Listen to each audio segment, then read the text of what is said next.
Hey guys, ഇന്ന് നമ്മൾ നോക്കാൻ പോകുന്നത് പബ്ജി അല്ലെങ്കിൽ ബിജിഎംഐയിൽ എങ്ങനെ കുറേ കില്ലെടുക്കാൻ പറ്റുന്നതാണ്. അപ്പോൾ ഈ ഒരു കാര്യങ്ങൾ ട്രൈ ചെയ്ത് എന്തായാലും നടക്കും. കാരണം ഞാൻ ഒന്ന് ടെസ്റ്റ് ചെയ്ത് നോക്കും. അതുപോലെ തന്നെ ഞാൻ ഇത് റിസർച്ച് ചെയ്ത് കണ്ടുപിടിച്ചതാണ്. അതുപോലെ തന്നെ ഞാൻ ടെസ്റ്റ് ചെയ്ത് നോക്കിയപ്പോൾ എനിക്ക് നല്ലൊരു റിസൾട്ട് കിട്ടി. അതായത് കുറച്ച് ഉടായിപ്പ് പണിയാണ്. ഉടായിപ്പ് എന്ന് പറഞ്ഞു കഴിഞ്ഞാൽ നമ്മൾ മേത്തേക്ക് എടുക്കുന്നില്ല, നമുക്ക് സുഖമായിട്ട് കുറേ കില്ലും കാര്യങ്ങളൊക്കെ കിട്ടും. അത് ബോട്ടാണെങ്കിലും ശരി, പ്ലെയർ ആണെങ്കിലും ശരി. അതിന് നിങ്ങൾ എന്താ കാട്ടേണ്ടത് വെച്ചാൽ, നമ്മൾ ലോങ് ആയിട്ടുള്ള മാപ്പായ എറാങ്കിൾ, അതേപോലെ തന്നെ ലിവിക്ക്, ഈ ഓരോ മാപ്പുകളിലുണ്ടോ നമ്മൾ ഇൻ്റർനെറ്റ് പോയ പോലെ തന്നെ വെറുതെ മാപ്പിൽ എന്താണ് ഇങ്ങനെ നിൽക്കുക, അനങ്ങാതെ നിൽക്കുക.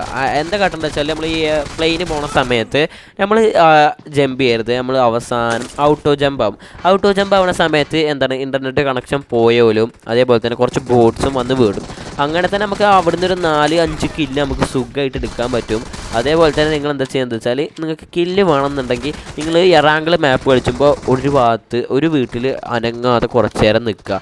ആ ഒരു നിൽക്കുന്ന സമയത്ത് നിങ്ങൾക്ക് ടക്ക് ടക്ക് എന്നൊരു അടിക്കണ സൗണ്ടൊക്കെ അല്ലെങ്കിൽ ഏതെങ്കിലുമൊക്കെ ഒരു ബോട്ട് നമ്മൾ എടുത്തേക്ക് തീർച്ചയായിട്ടും വരും. അപ്പോൾ നമുക്ക് സുഖമായിട്ട് ഈ വെപ്പൺ മാസ്റ്റർ എടുക്കുന്നവർക്കൊക്കെ അത് സുഖമായിട്ട് ചെയ്യാം. അതേപോലെ തന്നെ ഈ ഒരു എന്താണ് ട്രിക്ക് നമ്മൾ യൂസ് ചെയ്യുന്ന സമയത്ത് നിങ്ങളൊരു കാര്യം മാത്രം മറക്കരുത്. നമ്മുടെ കയ്യിൽ എപ്പോഴും എമോ കാര്യങ്ങളും വേണം. കാരണം എപ്പോഴാണ് ഒറിജിനൽ എനിമി വരിക എന്ന് പറയാൻ പറ്റില്ല. അതുകൊണ്ടാണ് നിങ്ങൾ എപ്പോഴും വെൽ സെറ്റഡ് ആയിരിക്കണം. അല്ലെങ്കിൽ നമുക്ക് പണി പാളുന്നുള്ള കാര്യം എല്ലാവർക്കും അറിയണം തന്നെയാണ്. അപ്പോൾ നിങ്ങൾ ഈ ഒരു ട്രിക്ക് ചെയ്യുന്നതിന് മുമ്പാണ് ചാനൽ സബ്സ്ക്രൈബ് ചെയ്യാൻ മറക്കരുത്.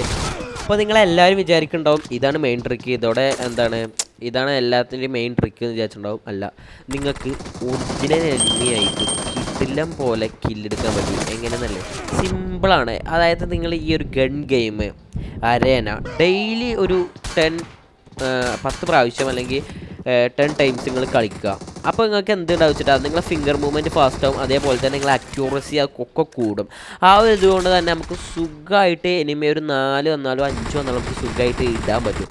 കാരണം എന്താ വെച്ചാൽ, നമ്മൾ TDM കളിക്കുന്ന സമയത്ത് നിങ്ങൾ ശ്രദ്ധിച്ചിട്ടുണ്ടാവില്ല, നമ്മൾ ഫുൾ മൈൻഡ് ഓൺ ഗെയിമിലായിരിക്കും. നമ്മൾ പുറത്തുനിന്ന് ആരെന്ത് സംസാരിച്ചു എന്നുള്ളതൊന്നും നമ്മൾ കേൾക്കില്ല. നമ്മൾ ഫുൾ മൈൻഡ് എന്തിലായിരിക്കും, നമ്മൾ ഗെയിമിലായിരിക്കും. അങ്ങനെ ഗെയിം കളിക്കുന്ന സമയത്ത് ചിലവിൽ അഡിക്റ്റ് ആവാറുണ്ട്. അഡിക്റ്റ് ആയിക്കഴിഞ്ഞാൽ കഴിഞ്ഞ് മക്കളെ പിന്നെ നിങ്ങൾ കളിച്ചിട്ടും കാര്യമില്ല, ഒന്നും കിട്ടില്ല. നിങ്ങൾ വെറുതെ കളിക്കേണ്ടി വരും. നിങ്ങൾ എന്താ ചെയ്യേണ്ടത് വെച്ചാൽ, ഈ TDM ഒക്കെ കളിക്കുന്ന സമയത്തുണ്ടോ നമ്മളിങ്ങനെ ഓരോ ഇതിലും പോയിട്ട് ടച്ച് ചെയ്യുക. അതായത് ഓരോ മൂലൊക്കെ പോയിട്ട് ടച്ച് ചെയ്ത് കളിക്കുക. അതായത് ഇപ്പോൾ നമ്മൾ ഒരു വേ മാത്രം എടുക്കാൻ പറ്റില്ല. എനിക്കൊക്കെ പറ്റുന്ന ഒരു ഇത് പറഞ്ഞാൽ, ഞാൻ എപ്പോഴും റൈറ്റ് മാത്രമേ പിടിക്കുള്ളൂ. കൂടുതലും റൈറ്റ് ആയിരിക്കും. റൈറ്റ് കൂടെ കയറി ഇങ്ങനെ പോയി റൈറ്റ് ഇങ്ങനെ എടുത്ത് കളിക്കും. അങ്ങനെ കളിച്ചതിനുള്ള പ്രശ്നം എന്താ വെച്ചാൽ, എനിമിക്ക് മനസ്സിലാവും നമ്മൾ അതന്നെ വരുന്നത് എന്നുള്ളത്. നമ്മൾ ഇപ്പോൾ റൈറ്റിൽ കയറി പകുതിയേക്കന്നെ ഹാഫിൽ കൂടെ ആ ഒരു വീടിൻ്റെ ഉള്ളിൽ കൂടെ കയറി അങ്ങനെ അങ്ങോട്ടും ഇങ്ങോട്ടും റൺ ചെയ്തിട്ട് ഒരു ഭാഗത്ത് നിൽക്കാതെ കളിക്കുക. അങ്ങനെ കളിക്കുക കാണോ നമ്മളെ സ്കൂളൊക്കെ പോയി ഇറങ്ങിക്കഴിഞ്ഞാൽ പിന്നെ ഒന്നും പറയാനില്ല. എനിമിയൊക്കെ പപ്പടാകരം നമ്മൾ കിഡുമായിട്ട് എനിമിനെ അടിച്ചിടാൻ പറ്റും. അപ്പോൾ ഈ ഒരു വീഡിയോ ഇതുവരെ ഉള്ളൂ. നിങ്ങൾ ഈ ഒരു വീഡിയോ ഇനി ഒരു 3 മിനിറ്റ് കൂടിയുള്ളൂ. നിങ്ങൾക്ക് പറ്റുകയാണെന്നുണ്ടെങ്കിൽ നമ്മൾ ഈ വീഡിയോ കണ്ട് സഹായിക്കുക. സംഗതി ന്യൂബ് ഗെയിം പ്ലേ ആണെങ്കിലും നമ്മൾ എന്താ പറയുക, എന്തെങ്കിലുമൊക്കെ ഒരു കണ്ടൻറ്റ് വേണ്ടേ, നിങ്ങൾക്ക് കാര്യം വരെ എത്തിച്ചേരുന്നുണ്ട്. അതേപോലെ തന്നെ നമ്മളെ കണ്ടൻറ്റ് ഒന്നും എല്ലാവരും കാണുകയാണെന്നുണ്ടെങ്കിൽ നമുക്കൊരു സന്തോഷമാണ്. അതിന് വേണ്ടിയിട്ടാണ്. അപ്പോൾ this is your friend mister Spanio. Video മുഴുവനായി കാണാം. പ്ലീസ് ഒന്ന് ശ്രദ്ധിക്കുക കേട്ടോ.